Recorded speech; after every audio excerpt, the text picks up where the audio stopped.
Bonjour peuple congolais. Papa, maman, onyokwami pour na kozwa visa. Agence de voyage Smart Consulting et pour na bino. Oza na posa obima na ba pays lokola Canada, États-Unis, ba pays nyonso ba état Schengen, Turquie na ba pays lolenge na $500 Smart Consulting et saleli bino assistance et visa.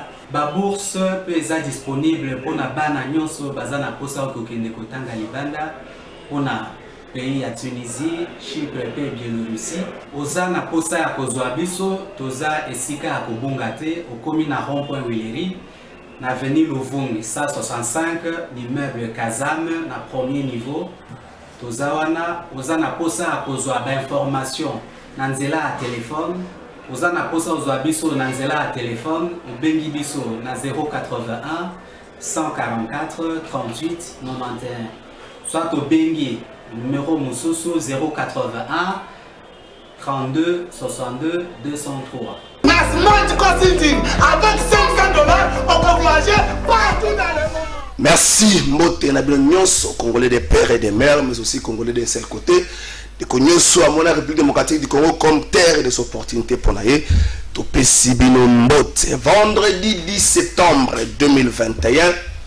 Dodo Kamba et Longona, 5 autres confessions religieuses, bazo s'opposer à la démarche la président de l'Assemblée nationale, démarche au président de l'Assemblée nationale Tamaki pour na kokutana na bakambi ya mangomba to benga batata molimo na likambo etali nani ya kokamba seni président de l'Assemblée nationale lokola mpaka na mayele amona ngete likambo solution so mama malamu te to kutana na bandeko to solola to luka to ko planir ba divergence na to va na table moko to mema quand même solution à likambo donc kamba elongo na 5 autres confessions religieuses bateleme likambo na baza ko senga la présidence de l'Assemblée nationale bayo kolaka kotosa o ese salema ki balobi yangonde etambolaki na ndenge mobeko na bango o to benga charte ya ba confession religieuse za osenga to kosuka nango api makambo to komeka mwa mke kolobela ngone émission na biso mukololo to tikala na Assemblée nationale esiko api honorable Fabrice Poba ali motion moko contre le président de l'Assemblée nationale baza ko reprocher na président de l'Assemblée nationale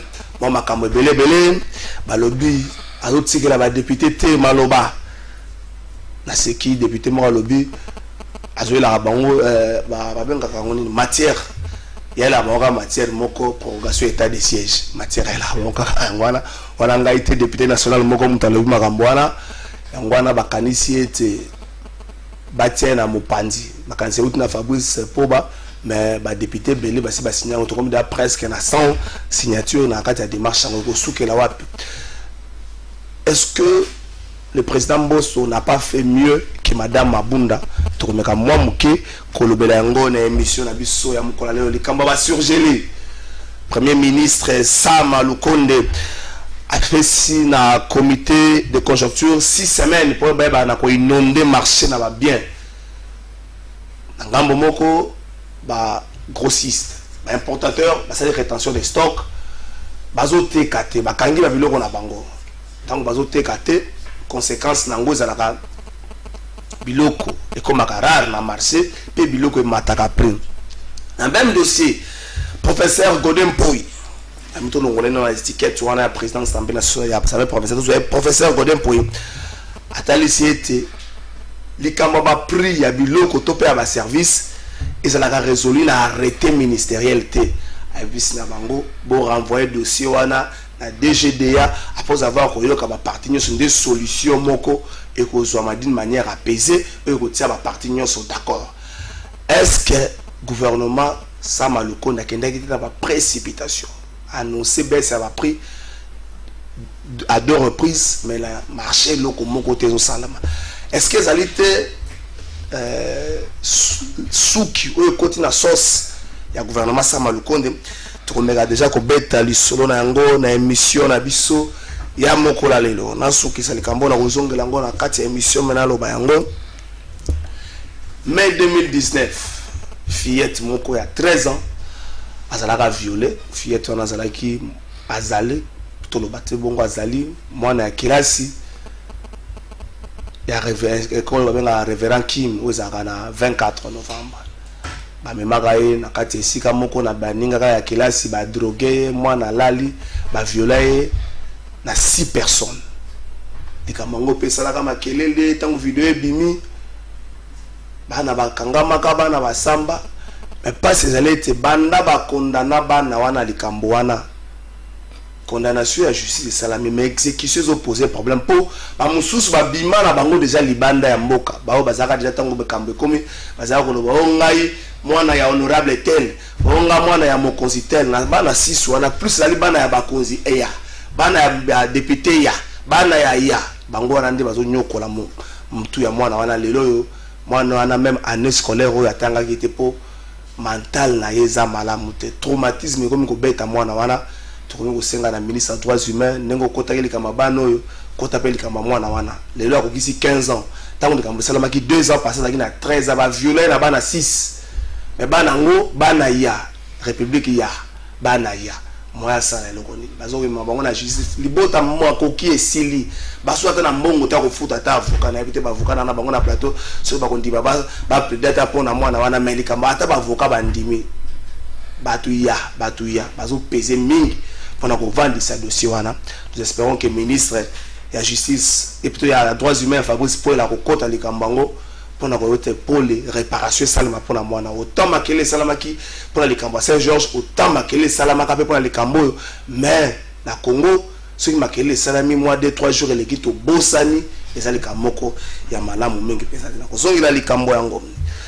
Merci na bino nyonso boza kolanda biso to kosenga na bino bo s'abonner belé na chaîne YouTube na biso yango ande contribution makasi bokoyi kosala ole tutaka ba numéro pour kosenga na bino M-Pesa wana makambo malamu te. Ndekolanga Junior bakoke la secrétaire général ya IFF après avoir combattu matango molayi je vois que Kimi Zongi to peut après avoir kobombama na bandeko ba bomba kiyo nesika ba bomba kiyo to yebaki to boka mbela mais to moni ozongela ki biso na nzoto makasi to yebite bakamongo za mingi tango ba musique yebanite torture za mingi mental ndeko kobima bozo kanisa za bien zo kazo bosa na ba ona ba bonio. Merci. Merci Ndeko Trésor Kalafaye pour l'invitation. Comme vous le savez, la vie au Bisotoponi, il y a politique. Il faut qu'on s'entende dans l'union. Mais au ça moi passe parce que tous on a pour la kosunga mokonzi mboka, qu'on dénoncer le mal, qu'on condamner ma bé place moyibi ezalito loba. Mais comme qu'on régler biso ba compte, ce n'est pas normal. Nazo salamo pour l'intérêt à famille nangaité. Intérêt à partir d'un union fait la force mais je le fais pour la bien-être peuple congolais. Donc on zamboka aye ba ma be place ezali. Yango biso toza wana pona ko dénoncer. Monaki ndenge yokaki c'était vrai les ennemis de la République oyo baza na ndenge ya molili ndenge ya mabe ba utiliser ba force ya mususu pona bakanga biso munoko. L'objectif ezalaki pour que ba faire taire biso to kanga munoko to lo bakali susu te. Ba bi dossier on pesa dossier à FPI. Bon, na tasa la publicité à batute, FPI est une entreprise publique. Ils allaient à mutute. Si vous avez FPI, il faut tout le bailler parce que c'est un bon à l'État. Et c'est un bon à yote. Motonion surtout à le passé naïe. Si vous avez le passé comme mitigé noir, il faut tout le bas. Il y a un moment comment qui va acharnement, intimider et tout ça. Et c'est ici l'occasion de micro nayo. Nazo senga la chef de l'État bayambangai. Nazo senga audience c'est pas mon konzamboka. Piayo kangai na bisaye makamba ndenge ezali. Pambate, trop c'est trop. To c'est une alternance. Changement salemi, to bon. Biso ton dimi to accompagner Félix Sekedi. Pour to pesa ma qualité malon parce que yemoko a campagne sur tout. Il y a des petits Sekedi peut même tel que nous sommes là. Ils ont ngai, ils ont la confrère na na plateau, ils ont la base pembe, ils ont la base belé. Mais tant que comme on intimider biso parce que to bi vérité, c'est cela. Wala mala monter nazo senga une invitation, nazo senga s'il te plaît. On appelle ça quoi? Audience.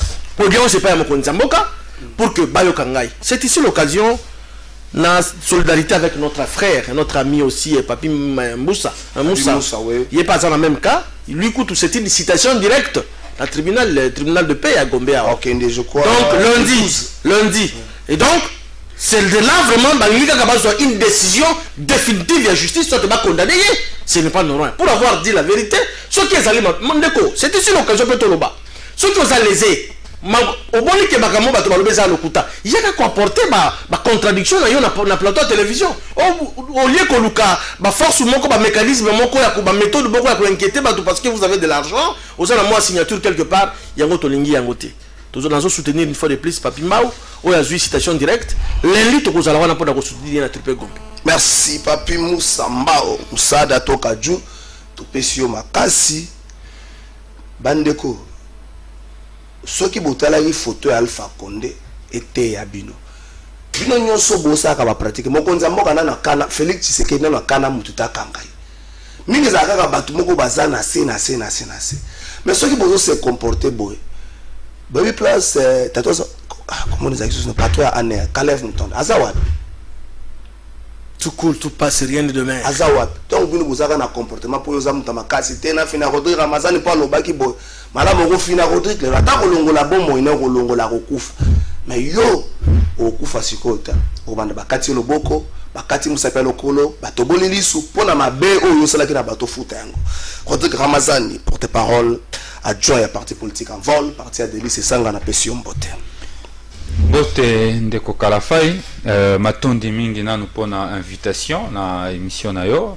et puis na pesi Mbote na ndeko nangai junior bakokela merci et pas wapi na pesi epe makasi na etumbo ya ye na yoka kiki ba inquieta ki emuke et tomber si la tête continuer na ba conviction na yo ce que je estimé qu'il y a conviction pour na yo ko lâcher en côté pamba te nyonso to sala ka son conviction ali lisum mais ndeko Kalafai permettre ngana lo bamaka mo balé ne bandele na moboko émission na pesio 1 minute ya liboso ya li dénonciation na indignation la dénonciation on va traquer la rabato a ozo bana ko dénoncer boy tika ngana silisi et ya li dénonciation pe indignation ya parti en vol mokolo ya lobby na province ya Chopo na Kisangani précisément parti en vol esengela qui a ça la activité na et pas wapi to lança qui na cadre il y a mise en œuvre il y a feuille de route il y a bureau politique même tout ça là qui na 2019 redynamisation à partir na cadre province wana pe formation ya ba cadre pambate coordonnateur ya sika za ki koya esengela qui pe ba yambaye mokanda ekoti na bureau ya mairie ya ville mokanda ekoti mais na ba pratique kaka ya mabe na veille ya activité maire ya ville a décidé que loba été activité ko sala ma soutenir esplanade ya poste wana likambote lokola biso pe to akaba légaliste ba militant na biso ba partisan na biso coordination na biso provinciale ba luki ba moyen ba ke ko louer esika moko privé pambate et ça de manakati en set privé tout en respectant les gestes barrières kovanda kaka ba militant ba ye mobiliser ba causer la coordonnateur à aéroport aya mbala moko maire ya ville ya Kisangani atindi ba polus ba beta la gaz lacrymogène bakangi 10 militants en vol na kanisi service na biso monitoring ba ko luka nini ko ba banani bakangemi ngonge sengeli to kosala publication ya ba kombo na bango ba botoli ba bien donc ba moto pamba te kuna na province la ba moto ba botoli ba moto ba botoli ba téléphone ezali inacceptable pourquoi ko boya envoie ça l'activité na ye soi-disant pour respecter la décision mokonza mboka ya coronavirus alors que tout le monde a parti IDPS na elongo na secrétaire général na kotambola Congo mobimbo ba kotonisa plus de 500 personnes bakangami mipiku wana kotobi Congo mobimba okei kaka na 10e rue awa Okomo na IDPS mikolo nyonso nzamba sala ba ko se réunir sans être inquiété. On a ni des poids des mesures et tumba o to boya ki yango restriction à liberté à ba parti politique to bundisa na yango kabila to koki ko nimate lelo biso na kati ya union sacrée et loko to boya ki lobi e comme lelo domaine ya exécution ya ko étouffer expression ya ba parti politique yango biso en vol to dénoncer yango to boyi yango na ngonge sengeli to ko ya ko pesa plus ample détail par rapport à ça. Pour na kosukisa ezali par rapport à activité on a organisé le 15 septembre na Bandalungwa na quartier Lubudi te na zolo baba équipe na kolanda ngai bana Bandalungwa ba kolanda le 15 septembre on a rozana na quartier Lubudi na Bandal et pas yopi na ko tenir matinée politique alors ba équipe na nganyoso na minito na kosolana yo bazali ko sala mobilisation na kanisi to kokutana na population to kosola makamnyo so ndenge kotambola na mboka. Merci. Le 15 septembre après la Moukazana marche na moni bato comme ko annoncer ba marche belé bandeko makambo ya lobby était ya biso poto bongisa makambo ya lobby eleki était ya biso poto bongisa lobby ko ngeza marche te matie politique nazo ba yote makambo ya lobby eleki était ya biso poto bongisa lobby ekoya nazo zwa parti te na lobo bato botika bango basala marche bato boboela bango te mais tout te ya mana makambo ya lobby mokonzi mboka te mutazo tinda bino busala kama muna mutazo sala maba osala ngona ndenge na ye Tozwa ndeko junior bakokela tozwa likambo ya Assemblée nationale avant tozwa ba confession religieuse. Est-ce que les kanisi oyo ko sa président Assemblée nationale ne bonga na ye et quoi affaiblir te avant to kota na fonctionnement de l'Assemblée nationale quoi affaiblir te sous union sacrée. Na ngongo union sacrée ça na posa plus il y a musala ça na posa plus il y a ba résultat au lieu que ça na kati ba guerre moko boy oyo et ko kabola pe ko panza lingomba ngombala mo. Makanisi na ngai ekokende mwa mosika ndeko trésor na koloba boy tango oyo bavotaka ba député ba élection législative ezali na rubrique moko te ke ba peuple a voté mbala moko voteur député pe président assemblée nationale te bavotaka d'abord aux députés national tango okei na parlement na hémicycle kuna nde ba père na yo ba collègue na yo ba député ba matisi yo za la kobe pour le beli na bango. Mais tango yo sala bato ba pesa ki yo ba mantsa ki yo na kiti na ngwende wano za la président ozo sala malamu te. Il leur revient de leur droit ba fustiger ba condamner façon za ko traiter bango. Nazali membre ya union sacrée. Mais ce qui m'a bé zali toko bomba yango te. Na yo ki ba député ebele baza komi lela. Beaucoup plus ya union sacrée. Balobi papa moso aza ko zwa bango lokola bana na ye. C'est-à-dire quoi? La liberté d'expression est athée. A comme que tout ça qu'on soit le collègue, je vais te couper la parole. Pas Kacho Malo. Et ça l'a caté. Assemblée nationale, les alliés dans le règlement intérieur. Et ça dans la loi interne pour faire fonctionner l'Assemblée nationale. Balobi papa wana azako kende à l'encontre. Ya mibeko ya Assemblée nationale. Ils sont allés même plus le balobi. Mboso est pur que Mabunda. Non, faut vous imaginez. Nayoki yango bongo. Nayoki yango bongo. Na likambunini. Mais parce que ba présenter ki biso awa madame Janine Mabunda le rôle la moto ya mabe na bokambiance moto mabe te le rôle individu mais na bokambi Assemblée nationale. De bol batni so balobaki depuis to Vital Kamerhe tito komisi koyo que moto avec madame muteza mama Mabunda. Siko bino boyel sous tozali ba intellectuel. Fonctionnement ya parlement ya Assemblée nationale za la rendenge. Avant boya bo soumettre thème moko soit sujet moko na débat na plénière. Il y a ce qu'on appelle conférence de président Basereni Sakapoda, pas débattre dans le sujet. Mais actuellement, il s'est le sous-souté. Ndenge na yoki. Kaka, kosenga prorogation. Mais il y a des sujets, des questions. On peut faire fonctionner Mboka, et ça la une. Mais non. Entre autres, l'élément, on a des petits députés Kanda. Toujours il y a prorogation. Oui, ils ont bien pour la prorogation parce que tous avez besoin que la Est qui m'y zonga. Tout le monde a une prorogation. Mais également, l'État a besoin de vacances, pas député. Tout le monde a vacances parlementaires. Ils étaient là en permanence. Mais pourquoi si j'ai mon sous peut-être moi je comprends, peut-être un HP avier. Oui, mais tu peux soit comme une bangue. Non, mais peut-être peut-être c'est là. Nous sommes à casser à traiter la session en septembre ou autre. Ça qui en a permis. Non, mais il y a des. Au moment où tu es vacances, au moment où tu es vacances, vous êtes obligé à vider ma question où les alliés dans le tiroir. Yango moni na landi ba député belé balobi papa Mboso. Il n'est pas aussi trop tard. Azamutu. À travers motion, collecte ya signature wana, pétition wana, peut-être à kozonga nanzela malam. Pambate tolingite qui à chaque fois et au en Afrique le la RDC le la base moko ya le la une mauvaise référence à tout moment baza ko changer ba président du parlement yo ceux qui na Sénat na biso makele les alliés. C'est un élément important. Tala na Sénat tranquillité. Sénat zongi Sénat actuel zongi le la Sénat ya kengo wadodo. C'est grâce à la sagesse, il y a président et Sénat Modeste Baturugwebo. Azako Yoka, les uns et les autres. Azako Tuki est là-bas sénateur, tout le temps de parler, de s'exprimer. Merci. Nayango Tozo Senga, papa Mbosso, c'est notre père.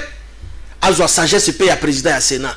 Pour que tranquillité, bon fonctionnement, climat malamou et à l'Assemblée nationale. Merci. Rodrigue Ramassani. Est-ce que l'union sacrée n'a pas été comme un président Mbosso? Bozangi, Bokambami, Bozangi organisation. Parce que ceux qui n'ont pas junior à l'objet, qu'ils allaient plus députés à l'union sacrée de se plaindre. Ceux qui n'ont pas une organisation, n'est-ce pas pour poser problème dans l'organisation avant même dans la place publique. Faiblesse et outil faiblesse et outil notamment Penesi-Kawana. Mais faiblesse ezali na bisika moi ebele na lolenge ya kokumbela ba institution en mboka. Moto akoki kokanisa te que institution en mboka yali aye. Pamba te ba imayele baloba les hommes passent et les institutions demeurent. Bato bako kanisa que na mboka na biso ya mbali boso to na parlement. Na osutele o ba fait. Na kanisi législature ya 1977 1982. Les acquis législature au député qui est élu sous le label il y a un père parti unique. Mais au total le fonctionnement parlement sous le label il y a un père. C'est la dictature parti unique.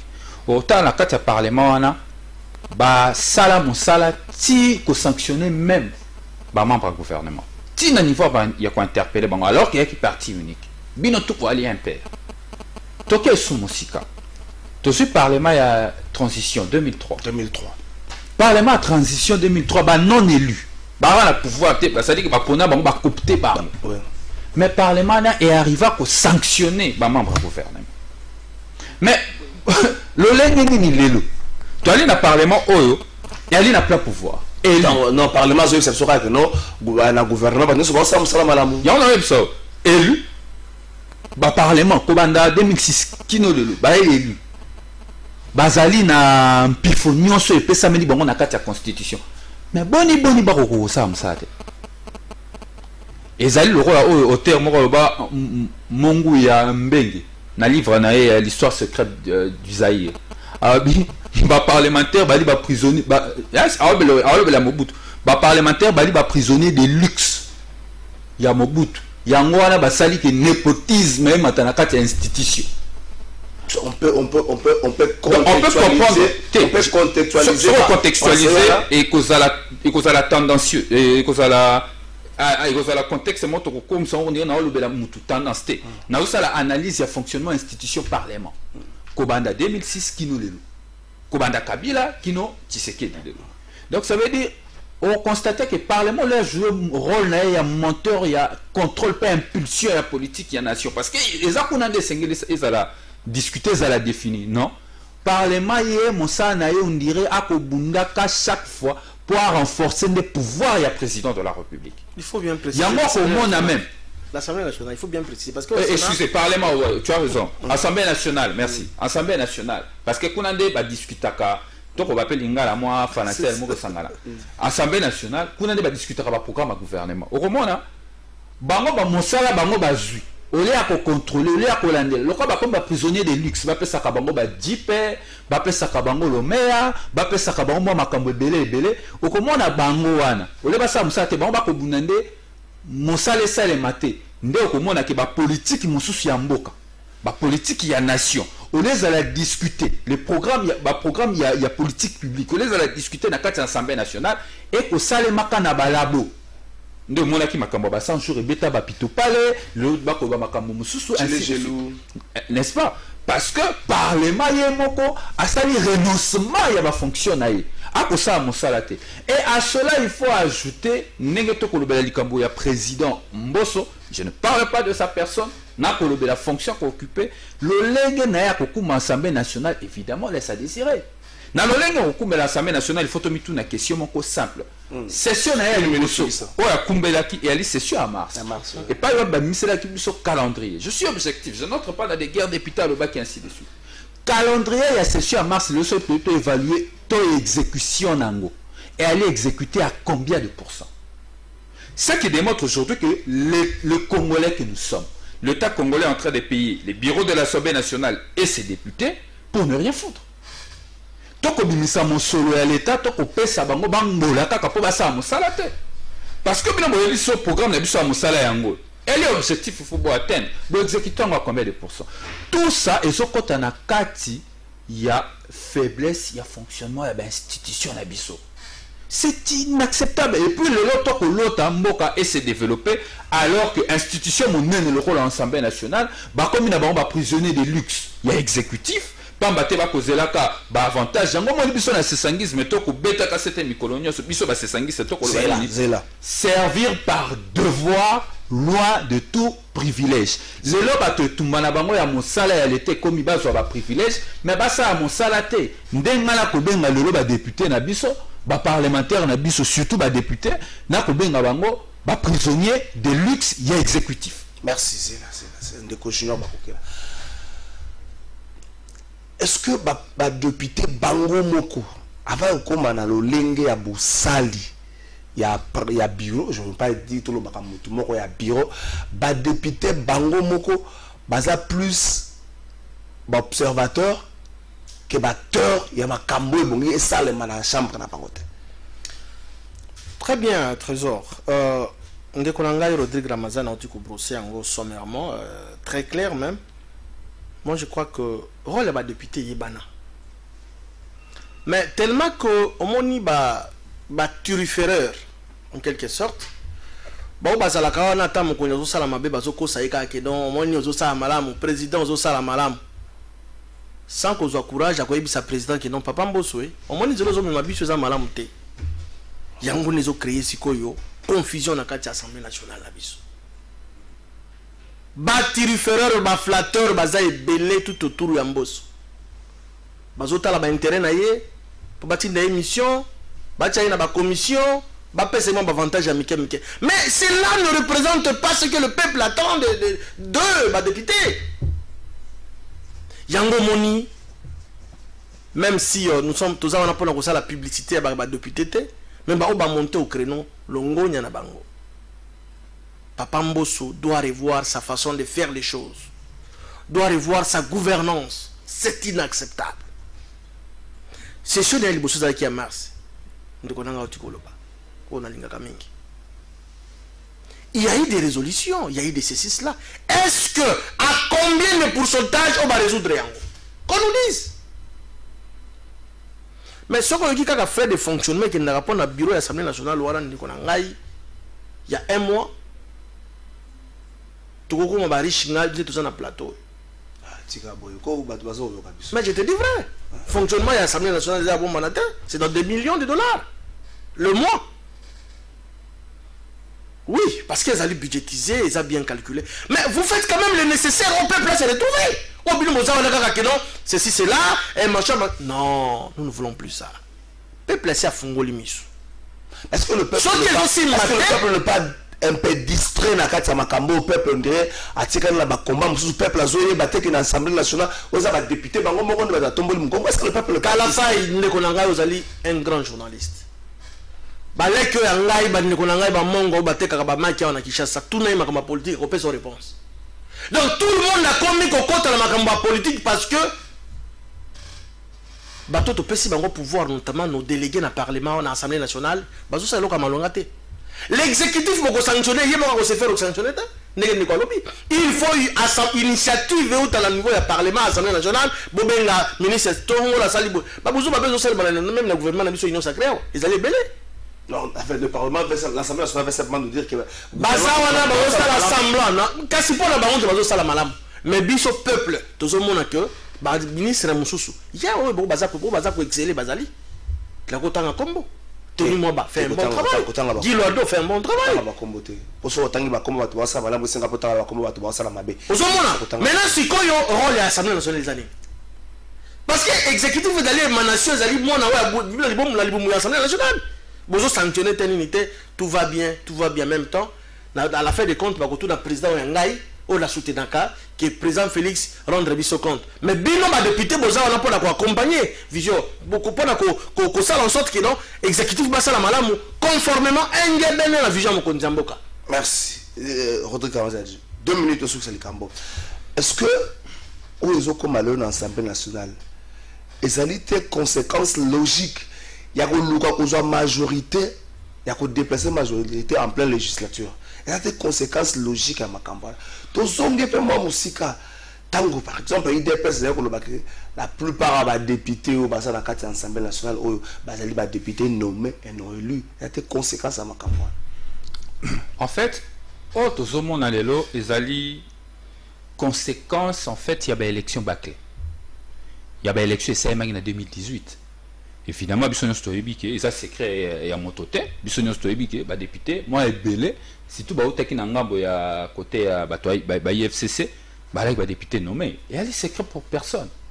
Tout est bien, on a un beau chaos, tu cautionnes la Bissonio, tu décides total à venir, tu évoluer pour que tu bonnes. Conséquence, les lois, illégitimité, il y a une institution. Pambaté dans le barango mikolonioso, illégitimité à l'institution, et même dysfonctionnement à l'institution. Il est aujourd'hui grand temps que tout bon misa makambwana. Le long de Kokalafa et Kene na balabala. Tout na ba imboka. Pour moi, biso soto va na sima caméra, mon na linga rapport en contact na pep. Yango au moins les 15 ans dans na pep. Kene tout na bango. Na les Congolais ni ndimela resuki Assemblée nationale a occupé pour agir pour trouver solution à problème. Ram babandi ko la tongo midi poko. Député angani. Question orale avec débat adressé à la ministre et à Petenti. Bafandi là on a bureau. Ya on a habité. Ram et aller le kambo ko nyoko la peuple. Ce que yoni population na andi mela ba député ou ba na assemblée wa. Anyo kwa mi azo ko nyoko ba ko joka mbongo habité mbongo ngoko kende wapi. Mbongo ngo ba osana ngoni. Mbongo ngo tina na ya ngoni. O soko zwi yango ba ko pesa ba soki ba yibi téléphone na yo ba ko zongi se téléphone. Kinshasa, so ba yiri na téléphone na zan. Ram et on sika téléphone ngai ari ba zongi zelinga. Bati yango na omoni motion wana. Au début c'était ça. Makamba yeli saki bisote et puis ba tie ba wifi. Bako ça ba bi na Assemblée nationale wifi Assemblée nationale ya mo e 4 bo ba tie na unité ne continue ndeni. O ba tie na kitambo yo sa ndeni. Ba bi na wifi na kati institution. Wifi na institution et kati. Et ko sa te po mosoloyate. Si vous wifi ba tie na kitambo na unité to ba ni na ipet. Il y a une raison pour interpeller le ministre pour battre bureau Assemblée nationale va vendre les dossiers et que les Congolais ont droit. Il y a un moment où les Congolais ont un désengagement. Donc on tout nambula pour la nini ba Congolais ba kena reçu ko voter. Sur total statistique à 2006-2018 on constate que de moins en moins les Congolais partent s'enrouler, partent ba kena ko voter parce que Congolais s'est désengagé dans la démarche. Aïe na confiance institution te pambate bako sala musala lolenge sengelité. Nous sommes en train de payer des gens pour ne rien faire. Bako coûter mot caché. Ba ça va peut-être réduire le train de vie à l'état. Donc il s'aba émolement la bango ba fingi se sanga populiste. Donc il s'aba émolement la ba bi biso en volte le kisakamael. Mais tant qu'on fout abino mo sele belé pour na ko sala musala te. Yango wana lelo il est temps la population n'a plus ça s'est désengagé karaté. Ma poname 2023 sengeli to sala nyonso pour que l'élection na etambola na lulenge et sengeli. To sala ba réforme ya malunga, to sala ba réforme tete. To sala ba réforme ya malunga pour que seni ya malunga vanda pe élection ba le pesa biso ba député ba roya ko sala mosala na ndenge ya malam. Merci. So ngamo pe na dossier na Assemblée nationale to sekisango to tikota ma confession religieuse na seni na tunisiko na dili kamba ramwana ba batela ngo poani ramwana ram na minute ngana makaba ram tango bandaka mo explication za like mais na minute ndenge ram ezo kendela ngamo na azo na explication za te ram balbi eza pour na ba téléphone contrefait ngana na ba téléphone contrefait na lobby yango na ba téléphone contrefait na ba téléphone ya malam mais le ndenge ram azo katela ba crédit na zo mituna ram ndé biso to na problème na ye to ram za problème na ba sim na biso eza ba téléphone comme biso ba sim bon bango bazana biya na bango likambo CD Julien Bakokela président Assemblée nationale to tika na yeme na côté ya Seni sipo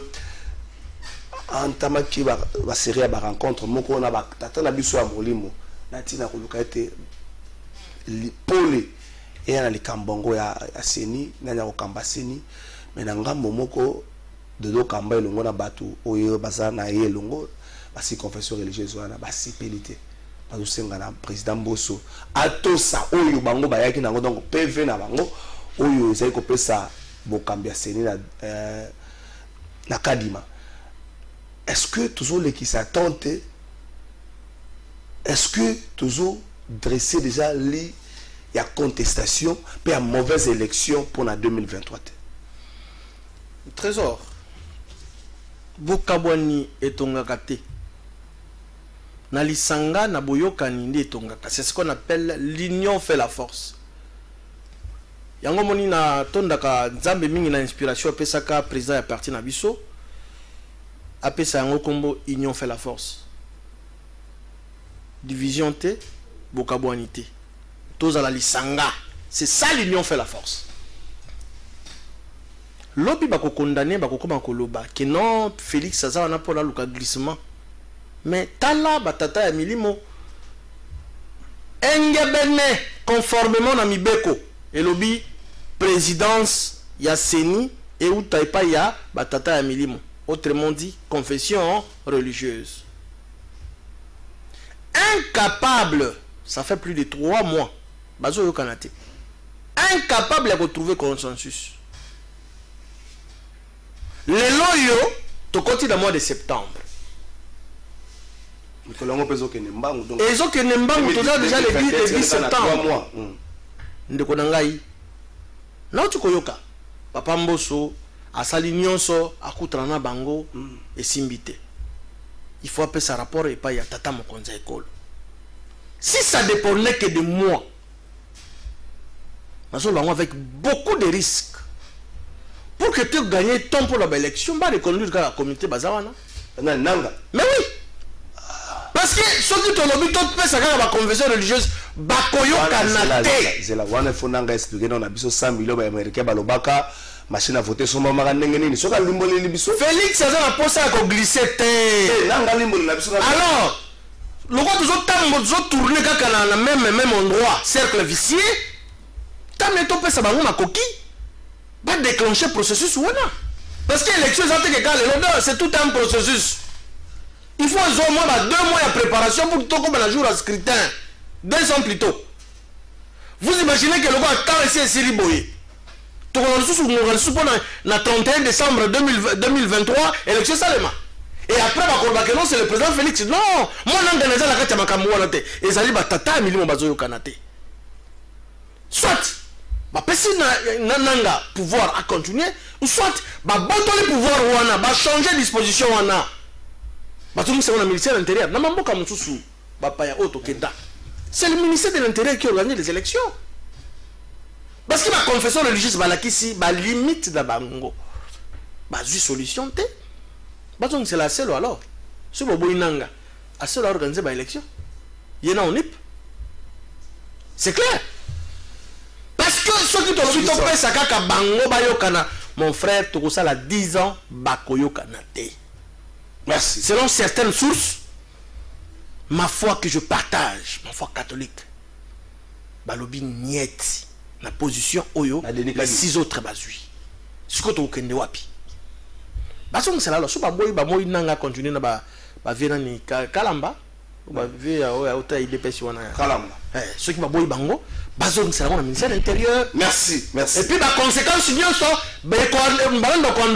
la confession religieuse. Merci.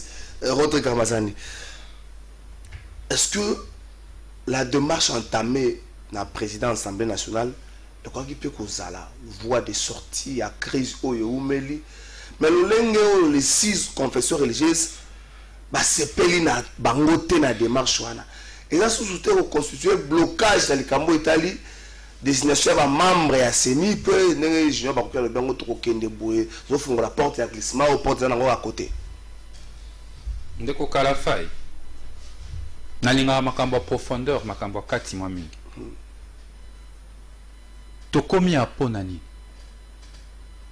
to komi awa esiko to koloba boye ponani makambo nyonso ba koyokana te l'équipe boye ba marche ko salema manque ya consensus na conduite ya processus électoral envol to le ba makambo yo kala to lancer ba initiative ba réforme to lancer initiative G13 attaque autant to lancer kango junior ba kokela ko ba boko luka bibonga te to ra luka bibonga te to alaka ko bundande po makama maponami comme un psychotoalité to komi na ngonga moko to lobite neleko ya ki FCC cash to bite sengi to sa ba réforme ya solo po to tambwa na maponami ya malunga to le ki eleko FCC cash le quoi to komi na inosake bana mai balobite ba papa to ko sa réforme ya makasi poani pourquoi biso nde to di marizuri to sa be mo réforme mo kebo ete to si maman mo ke to lukamo ba avantage to benda mo seni na mpanti na biso po to doit seigneur ko créer résultat to doit seigneur ko za kwa boulangerie mapa e ko saka ba résultat ko misa ba résultat au lieu to doit seigneur o ya ko tala résultat apesi biso au peuple alobi et tumbande yango wana lelo bato ba ko bunda ba doit seigneur na bango ndo moni to ali na ba candidat président ya seigneur de vie ou de mort ça dit que ce qui était to kufi pourtant etumba ya lelo ya kobongisa seni et ali etumba ya ko crédibiliser ba résultat na 2023 et ali etumba ya Denis Kadima te et ali etumba ya Cyril Ebotoko te et ali etumba ya ba catholique te ali etumba ba protestant te ali etumba ya école yango biso to koloba na kati on vol que likambo ya mapona miezali question moko transversale et ali na couleur politique te et ali na intérêt à motote ali na intérêt école to décrire qui mapona mitango to aki na opposition le kola to komi ba majorité lelo to bongisa ce que Félix Tshisekedi a gagné mapona mi 2023 eza esute etumba vérité désir na sima mapona mi zonga nde etumba to ali nango lelo mais malheureusement ba politicien ba koti makambo yango to sali réforme loi auto elle nango lelo ya seni na kanisa na eleko eleka ki to sala ki démonstration nango na démontrer que elle conflictogène yemoko déjà loi ali na ba conflit donc ali adopté loi sur la avec loi portant fonctionnement organisation to banda ko bongisa to sala réforme consensuelle ya on a lobby boy ya on a lobby te to ni maglissement le roi bon to la kata na bisa que likambo ali ya glissement likambo ali ya responsabilité calendrier ya session au utikoleka et tchaki ba réforme misato ya moboko pona makamba mapona réforme sur la CENI réforme sur la loi électorale et réforme constitutionnelle aux acquis initiés na pétition et en vol 3 et ça na kati ya session mais mon sala wana nyonso salamité kaka moko nde salami wanyo ezali problème ya banane et ali problème ya assemblée nationale assemblée malamuta et ali problème ba député ba prisonnier de luxe.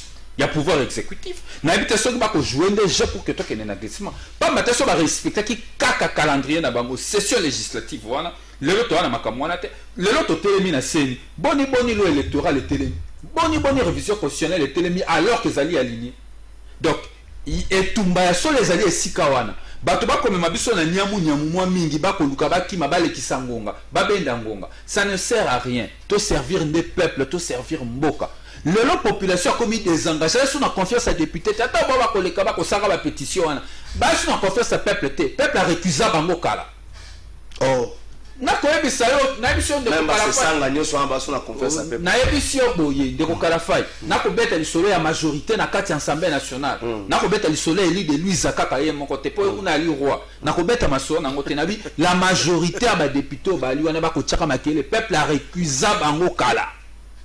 Yango tolobi et tumba lelo ndeko kala fai peuple congolais et ali etumba to bongisa seni pote to zo mapona mia malonga lelo to ko beta moto kaka président seni est-ce que tu dis que cheville ouvrière moto akipa alandela kama mapona minakati et ali secrétaire exécutif national secrétaire exécutif provincial pe ba chef nantais bangonde wana bazali mato basimba seni mais bato wana bazali na accès ya pouvoir ya président seni akoki ko benga bango nganya so motema na CPD.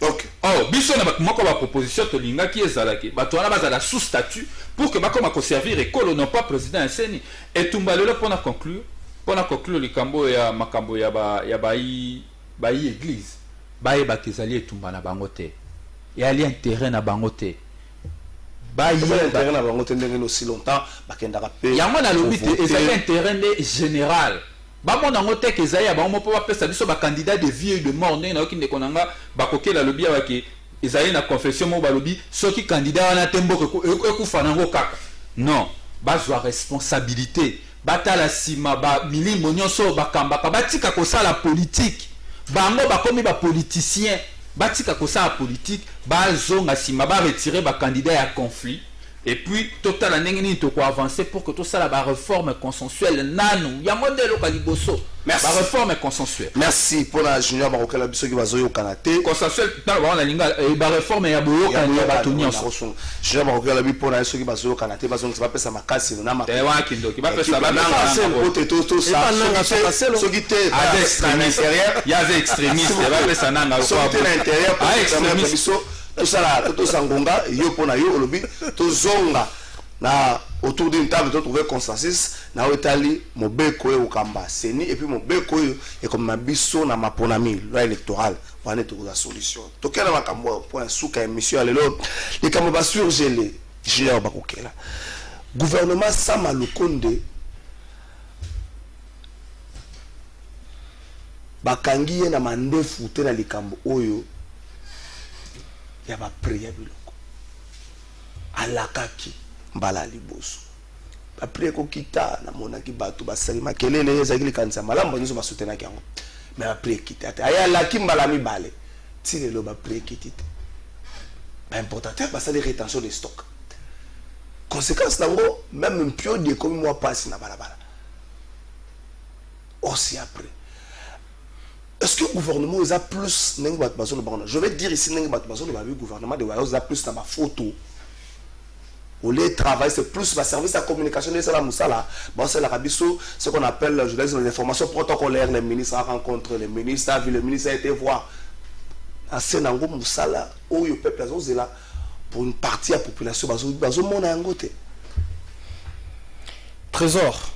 Yambona répondre à la question na sala moi marche en arrière na autorité kolobamuke et linga na mutu concernant l'Assemblée nationale mais cette fois-ci l'Assemblée provinciale rôle ya ba députés provinciaux ils allaient contrôler pays exécutif mais aussi pour légiférer. Oui.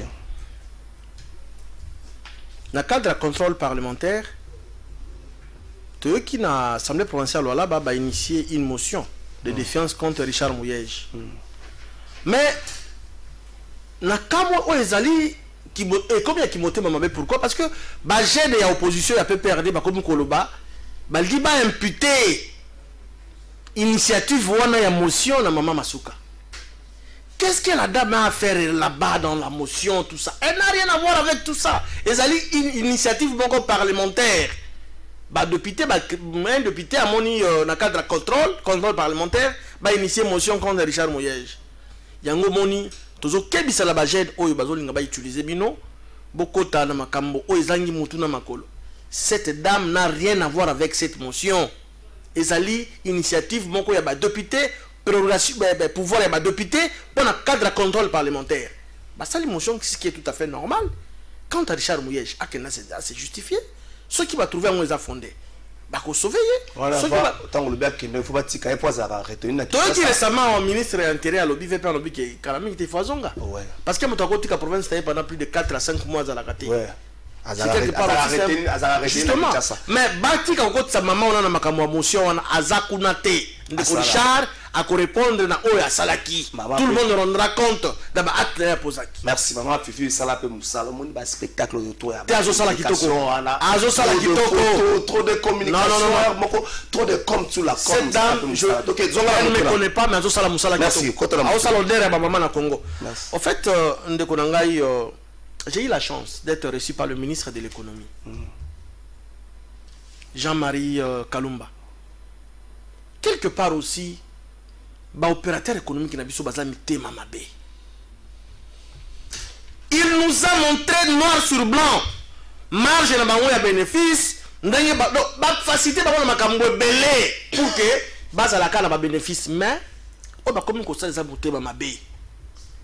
Objectif le bango ngala comme ko suspecter opérateur économique comme si ba politique ba ko ta sima na bango ba entité bango mais bango ndi ba ko zala ba perdant naza ko rassurer na ba opérateur économique wana bango ndi ba ko zala ba perdant rôle ya mbula matari ya gouvernement zali ko batela d'abord bien-être ya peuple population zala malamu alia malamu nzoto zala kolongono. Ministre de l'économie a tali intérêt na yete, a tali intérêt à peuple congolais. Alors bien sûr, mesure avec beaucoup de risques. Na appliqué en go. Pour pourquoi bazo persister, bazo koboya ko exécuter en pourquoi? On se pose la question. Qui cache derrière ces gens-là? C'est pas une façon de nous combattre, mais ça il y a un régime de la bisoté. Merci. Donc, côté, mais l'opérateur économique, et ils vont l'appliquer. Sauf si des gains de force, va appliquer en gros. Mais on ne faut pas l'on a. Non, parce que c'est pas normal, mon frère. S'il vous plaît, il faut l'on a des gains de force. Professeur Godin Pouy, Junior, plutôt, Rodrigue Ramassagnoka, professeur Godin Pouy, lobby, les Camboya va pris. Il y a bien plein de services, ils ont réglé un arrêté ministériel.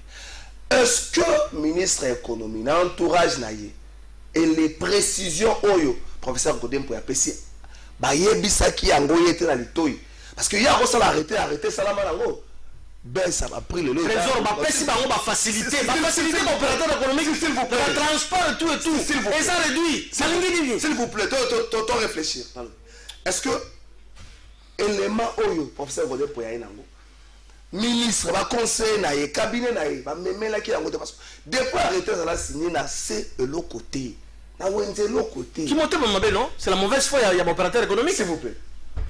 Ndeko Kalafay, je crois que le professeur Godin Pouy, parce que j'ai un titre, a lobby est comme posé essentiel. Okay. Parce que le fait à quoi imposer, d'abord ce qu'il faut saluer, c'est le courage du ministre de l'économie. Ça, je dois le saluer, c'est une décision très courageuse, initiative des Amalamu, parce que ça a sens, il y a quoi améliorer le vécu quotidien des Congolais.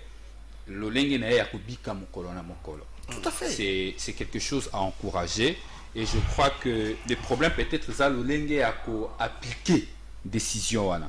Et la décision il n'y a qu'à y a marché entre l'État na ba opérateur économique ils ont makana imposition te ils ont makana bopikite ils ont makana discussion na mise en commun à makanisi parce que ngala komona mal que après discussion, dégager consensus, l'opérateur économique va trouver compte na bango, l'État peut certainement retrouver compte. Parce que beaucoup qui résister à mon macambélé, beaucoup décidé ok sur papier prix qui est 10 francs, mais il y a la loi moko ni au résister dans côté l'État au résister dans côté et la loi ya offre na demande, on appelle ça la loi du marché. Au résister à la loi du marché, c'est clair. Tant on demande de combien belé, offre ça rani. Ceux qui offrent combien belé, et ceux qui demandent de combien moukier, offre ça rani. Et alors à marcher. Beaucoup résister dans un côté, c'est impossible. Alors, ici, il faut plus s'en appeler na sans y a responsabilité. Tant il y a un opérateur économique, il y a un ministère économique. Je pense que c'est les lieux basés autour d'une table. Parce qu'on attend qu'il peut opérateur économique, bah la revendication là-bas. Mais bah yokana. Et ça peut-être la revendication là-bas. Parce que ceux qui va yokana qui déjà. Et que ils ont qui en position, parce que selon certains jusqu'aujourd'hui, l'État s'est imposé. Alors, bango loko la babo il peut pour ça la perte. Selon bango, moi je ne suis pas pour ni contre. Par contre, je suis en train d'encourager la décision prise par le ministère de l'économie. Mais cependant, il faut que le lengeni ni politique ou il faut la mise en œuvre. Nayoki que le gouvernement a décidé à Sombabilo quoi comme oui, après une démarche d'ici. Ça sera pour combien de temps? Non, ça sera d'une manière permanente. D'une manière permanente, le gouvernement oui, je me souviens encore. Ils ont démarché. Parce que ça, il y a un trésor. On va prêter à votre ça, ce n'est pas bon. Oui, tout ce qu'on a la biseau. Est-ce que vous croyez au moins que le gouvernement, d'une manière permanente, a inondé le marché? À l'état actuel de choses, je suis un peu sceptique. Okay. Je suis très rationnel. Je n'aime pas faire un populisme. Moi, c'est sceptique. Il n'y a pas longtemps, pour se souvenir, au ministère de l'économie, sous l'ancienne ministre de l'économie, na Tchangwa balança qui sera Covid. Bisika mba côté karabilo ko moi talo mukie na baipen bisika ngonyo stomoni pe et pe ça ni impact na kati ya population ni bisika mba côté karabilo ko et viva longtemps. Il est très difficile l'État comme yemoko commerçant bon tokota le lenge nini politique que ça la mise en place n'a aucun critiqué nous c'était pour natangi plan et la mise en œuvre na ngote. Mais cependant, je suis quand même sceptique. Je pense que Bakoki Kobanda, mais il faut que misez plus sur la politique moko pérenne mais les sa solution de manière définitive. Junior Bakokela na moni oza na kanda contre l'opérateur économique. Gouvernement congolais, vous pensez qu'il y a inondé marché na Kinshasa, na Grand Bandundu, na Congo central, na Grand Équateur, oriental, nord et sud, qui vous pensez le gouvernement congolais a mesure de les faire et d'une manière permanente, vous pensez? Trésor, Kinshasa Zali, c'est un grand centre à consommation à Congo Labiso. Si nous avons la volonté, c'est question de la volonté, mon frère. Vous pensez que notre gouvernement Zangi Bamakoki a exporté, importé plutôt produits surgelés à la Kinshasa dans la RDC? Si nous avons la volonté, et la volonté à chef de l'État Zali congolais à la malame, mon frère. Et les instructions, où le Premier ministre a causé pas être mon condition, comme Balobi en gros.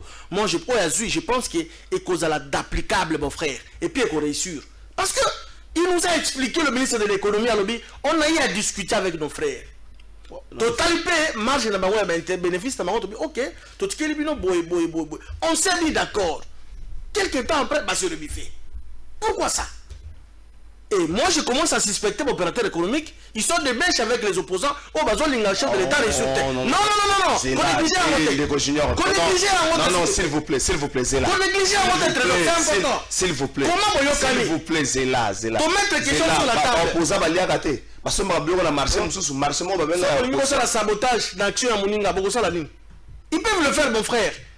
Alors, nous encourageons le gouvernement, l'initiative Bazui, inonder marché. Merci. Nous avons dit. Merci, monsieur Alelo. Et si lui, Nazonga, les Kamwa Fillette, il y a 13 ans, en 2019, les lois, moi, on a 15 ans, les Kamwana, na niveau de justice, les plus âgés, na bateau, viola, il y a 16 ans. Les plus âgés, condamné pour 5 ans. Moi, na Nzela, il y a 24 novembre, à Kendangote. Mazande Nzela aéroport, Azande boulevard Lumumba, Azana Mikili a poto na minute. Soka sali moi selfie na e, continue la kalibota moi no ba viola katalanga ya wana ebisaka bino nga na za mwana ya. Bo sange lokote. Ngambo yo ya tikala Kinshasa mwana nazo nyokwama. Moral na ezali kolote. Amona kasusu muto asala kaye mabe. Foko lo bake ba droga kaye ba drogue mwana moko ya 13 ans pour ba baby sae 6 personnes. Pour baby sa mwana wana et ça la kama kelele mais lelo likambo wana et là li bongo ba bosani yango est-ce que muto yo libote zanga griffe nenga langa nzembo moko ayembaka yango baza na droite ya kobika na kimia na Congo muto libote zanga griffe neti ngabo libote zanga griffe te donc so likambo ko elingai et sili faut suka na ngape yango wana justice c'est vrai. Bosala ki abino musala mais bonga kata bana wana baza la sanction na ndenge obino bolobela ki yango mais soki bana na baza sanction te baza ko yere na bango librement na Kinshasa côté moko mwana moko azonyoka mais ça le kamba passe ministre des droits humains côté le kambango bana baza ka ba élève ya révérend Kim ministre des droits humains ndongo côté le kamba bana Saint Georges côté appelle le kamba fillette les familles zo vivre na soni baza ko kata ko tombola elongité pour mwana bango ba bebisa ba viola kaye ba droga kaye mwana wana akoza pe mama Eve Bazai ba ya lobby akoza pe Aminata Mase ya lobby madame la ministre akoza la ya lobby mais ba sanctionner vie na ye atika la bongo ezo sala passe famille wana bazata na makoki lisusu te mosoleza na bango susu te nanya yo ka bango pakota likambo na bango akomisa bango na suka ba congolais nyonso botelema pona likambo ba regroupement ya basi bozawapi botelema pona likambo ba moni biso po ete tolobela ki mingi likambo bano ba viola ki na bano basala ki buzoba na bango na Saint Georges tant tolobela ya onde bande ko na ba moni biso. Nous espérons que ministre des droits humains rekota likambo et solution et que soit merci vendredi to suki si semaine na biso merci na bino nyonso bolanda ki biso Maurice Gigandou merci na complicité pour toute la semaine merci na bande ko nyonso bolanda ki biso. Bon anniversaire na mwana ya Patrick Kitoko ndeko na ngai les fils ya Patrick Kitoko précieux Dondi Kitoko bon anniversaire na yo nzamba pesa yo mayele okola na se ali pamboli na ye ekozala eloko moko malamu émission ya lelo esili tokutani mokola lundi mais pardon bandeko basaka ba scandale moni na Congo na weekend tokoma olala na scandale moko tokolala nango tolamuka nango ti lundi pardon bandeko wana bosaka ba scandale bolimbisa biso weekend tolekisa ngo na kimia tokasa ta mama Maria tokena ta balosa bino bozaka bozobonga da scandale moko boyebima omona ka bu bobimisa ngo leo na poka bolimbisa biso merci. Bonjour peuple congolais, papa, maman, onyokwami pour na kozwa visa, agence de voyage Smart Consulting et pour na bino. Oza na posa obima na ba pays lokola Canada, États-Unis, ba pays nyonso ba état Schengen, Turquie na ba pays lolenge na $500 Smart Consulting et saleli bino assistance et visa. Ba bourse peut être disponible pour na bana nyonso bazana posa okokende kotanga libanda pour na pays à Tunisie, Chypre et Biélorussie. Oza na posa ya kozwa biso toza esika ya kobungate okomi na rond-point Willery na avenue Luvungi 165 l'immeuble Kazam na premier niveau. Toza wana oza na posa ya kozwa ba information na nzela ya téléphone. Oza na posa ozwa biso na nzela ya téléphone obengi biso na 081 144 38 91 soit obengi numéro Moussousou 081 32 62 203. Smart Consulting, avec $500, on peut voyager partout dans le monde.